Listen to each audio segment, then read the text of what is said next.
Sahabat MJ, ini kita balik lagi di channel MJ Jiwanto, ngobrol-ngobrol santai. Karena ini sedikit lagi masuk, ini udah masuk bulan Zulhijjah belum ya?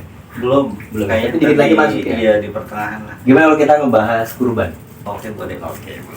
Kurban, pokoknya seputar bulan Zulhijjah lah ya. Bulan Zulhijjah. Ini ngomong-ngomong, kita kurban gak ini bulan ini? Insya Allah anak kurban. Amin. Insya Allah anak kurban domba. Amin. Tapi berapanya masih belum masih belum tahu. Di pondok ada berapa yang kurban? Maksudnya Pondok sih nggak tahu juga ya berapa. Yang pasti memang yang udah jelas mah dari jamaah ya. dari jamaah. Warga sekitar. Oh, jadi di pondok tuh kalau ada warga setempat yang mau kurban boleh ditaruh di situ gitu. Tapi juga memang karena berdampingan sama masjid pondok, jadi ya santri juga bantu-bantu di situ. Ya, Jadi maksudnya memang- gimana nih berdampingan sama masjid nih? Saya agak nggak paham nih berdampingan dengan masjid. Pondok kan udah pasti ada masjidnya misalnya. Iya, nggak kan tahu sendiri kan apa namanya, pondok yang di sana kan samping-sampingan sama warga gitu. Oh, iya. Apa Maksudnya namanya, ruang berdampingan, lingkupnya ya, gitu. ruang lingkupnya. Jadi masjidnya dibuka untuk umum juga gitu. Nggak pribadi untuk untuk keluarga pesantren gitu ya. Oh, berarti warga boleh taruh di sana kan gitu. Ya sama halnya sama inilah di masjid. Kalau Kan kalau di masjid ada DKM-nya. Iya. Sama ini juga DKM. Oh, ada DKM. Tapi cuman karena memang lingkungannya samping pesantren, jadi ya sebenarnya intinya sama aja, sama kayak di lingkungan yang tinggal. sama. Iya. Ya kalau di luar DKM-nya biasanya kan yang orang-orang sekitar. Kalau ini DKM-nya orang warga sekitar. Sama. Gue bukan keluarga pondok berarti ya, tapi warga sekitar ya DKM-nya. Berapa sapi rencananya? Ya, belum tahu. Buat kita yang ini jadi Mudah-mudahan banyak ya. Amin. Mudah-mudahan. Karena kan kalau tahun kemarin tuh ada penyakit kuku ya kalau nggak salah. Mudah-mudahan tahun ini enggak ya. Amin, mudah-mudahan. Jadi biar banyak gitu Banyak. yang kurban sapinya kan. Rezekinya juga ya, Amin. masyarakat banyak. Jadi Amin. melimpah lah. Tapi saya sambil ngerokok ya. Siap, lanjut. Tapi ngomong-ngomong, ada channel ini nggak, apa namanya, Apa tuh Sat? yang punya channel jual domba atau sapi murah? Wah, kurang tahu. Sekiranya- Jadi buat pemirsa nih, buat penonton MJ, kalau seandainya sanak pemilik keluarganya ada yang jualan domba, boleh komen di bawah berarti ya. Oh, boleh. Boleh kasih nomor, boleh, siapa tahu harganya Siapa cocok. tahu. Siapa tahu harganya cocok. Oke.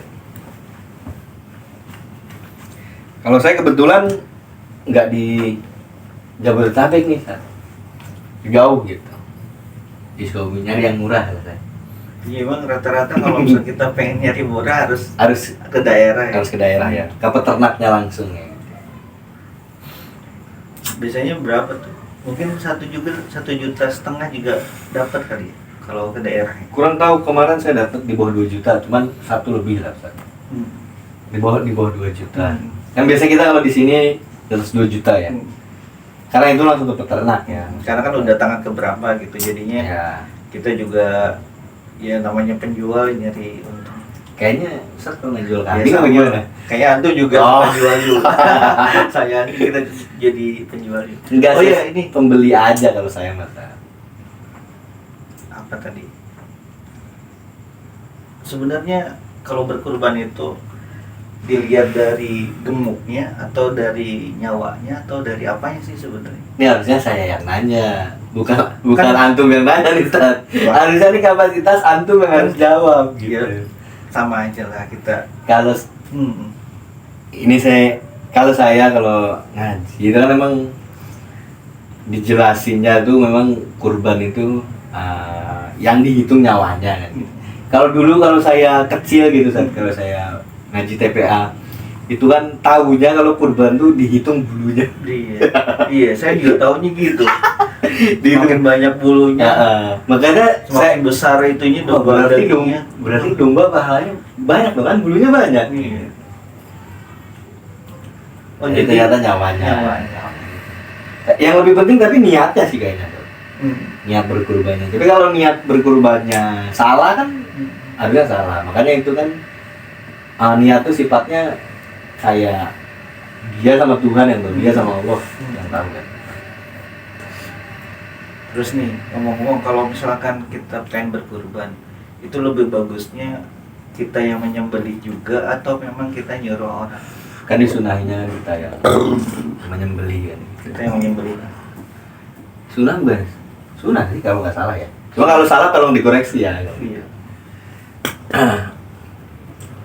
Cuman kalau memang nggak mampu buat menyembelih yang ada. Ya kadang ada yang baru megang pisau aja udah gemeteran. Ya sama kayak kita waktu pertama nyoba gitu kan. Kayak orang baru nikah lah. Ya. Oh gitu. Bener nggak? Bener nggak? Aku lebih pengalaman lah. Ya Gitu. sama kali.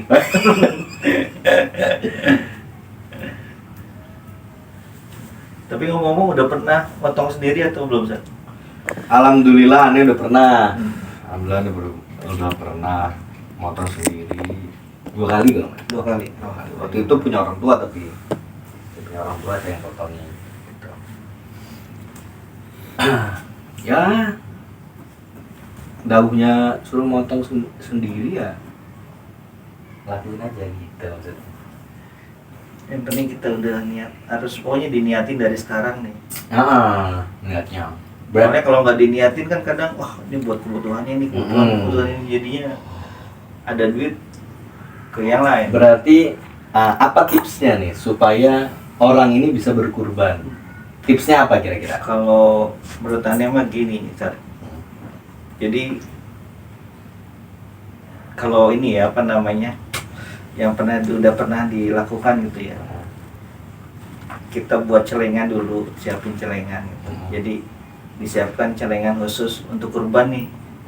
Jadi setiap hari mau 50.000 atau 10.000 atau 20.000, udah tuh pokoknya setiap hari kita coba sisihin gitu. Oh, di apa namanya? Di celengan itu Diniatkan untuk menabung itu. iya, kan? menabung tapi dengan arti kata untuk berkorban. Kan nggak boleh diambil tuh. Iya, karena kan udah ditutup. Kan tahu sendiri kan. Oh, iya. Cabai ini belum kebeli kan gitu biasanya kan. Ambil dulu 50.000. Berarti kita gitu. bikin celengan yang satu lagi itu buat dapur. Berarti niatnya harus kuat ya. Iya, artinya ketika niat udah kuat harus dibarengin juga sama actionnya juga. Oke. Ya minimal, maaf nih saya potong tuh. Ya minimal berarti seenggaknya kita sebagai umat Islam pernahlah berkurban walaupun hanya 1 kali. Bahasa kasarnya begitu berarti. Minimal seumur hidup sekali. Ya syukur-syukur kita banyak rezeki, kita kurbanin keluarga kita gitu kan. Kalau nggak salah ada hadisnya, cuman saya karena nggak hafal nggak berani saat ini. Mungkin antum tahu juga kan katanya kalau ada yang sudah ada rezekinya tapi menunda untuk berkurban tuh nggak boleh kan katanya. Tapi itu nggak tahu ya salah atau benar. Mungkin pemirsa bisa tanya langsung sama yang lebih ahli, yang lebih berkompeten. Tapi biasanya aktif juga di DKM atau enggak nih? Enggak, saya pertama bukan ustadz. Terus yang kedua nggak aktif saya di DKM gitu. Saya juga bukan ustadz, kalau saya memang nggak aktif juga. Soalnya ketika memang dicantumin menjadi panitia kita ikut aja gitu, bantu gitu aja. Saya pikir semua yang di masjid itu ustadz, saya pikir gitu. Semua yang di masjid itu ustadz. Ya seharusnya kita berpikir positif loh ya, mungkin ya ustadz, mungkin dia ada yang bertopeng lah. Ternyata dia Makanya kalau antum kan memang kesehariannya intens di dalam dunia yang pendidikan yang sifatnya ibadah ya pesantren lah gitu, pesantren. Kalau aneh kan pernah pesantren gitu, tapi nggak aktif setelah lulus tuh nggak aktif lagi dunia pesantren. Ya paling di rumah aja untuk pribadi. Kalau antum kan masih ngajar, masih ngurus santri kan gitu. Ya tapi nggak seaktif ketika menjadi seorang santri. Kalau ngajar kan soman istilahnya nggak sampai full. Kalau belajar nyantri itu kan udah full. Jadi kita mah soman. Ngomong-ngomong santri nih tadi. Ya. Saya termasuk santri yang nakal nih dulu. yang tidak taat peraturan. Kalau di pesantren itu punya apa ya? Punya peraturan tersendiri lah ya. Terutama pesantren modern lah ya. Kalau pesantren salaf yang cuman ngaji itu kan biasanya bebas-bebas aja kan, boleh bawa HP, boleh ngerokok kan segala macam. Tapi kalau pesantren modern itu kan memang ada peraturan tersendiri yang milik pesantren dan itu tidak boleh dilanggar dan harus ditaati sama santrinya kan. Jadi termasuk yang sering melanggar, tapi jarang ketahuan. Jadi dulu dilarang ngerokok, saya ngerokok. Dilarang kabur, saya kabur kan. Dilarang pacaran, saya pacaran. Nah, kira-kira masih ada nggak sih Zat nih? Ini sih saya sebenarnya penasaran aja ya. Di zaman saya dulu tuh santri itu ya kalau suka satu sama lain itu biasanya karena ada peraturan itu, jadi dia kayak nulis surat di sebuah buku gitu loh. Sama sekarang juga sama. Oh, ada juga di situ. Sama. Pokoknya kadang kita setiap bulan gitu ya kadang biarpun kita nggak langsung terjun tapi dengar cerita dari pendamping gitu ya, mutakhassis ya sama.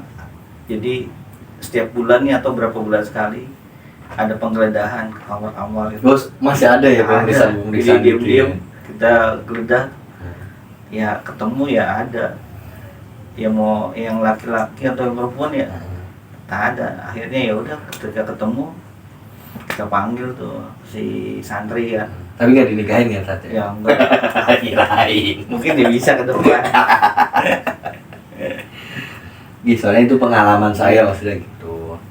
Saya kira kan zaman tuh berubah, kirain tuh ikut berubah juga. Cuman di zaman saya aja dulu tuh kayak gitu. Oh ternyata sekarang juga tuh masih pakai metode lama berarti ya.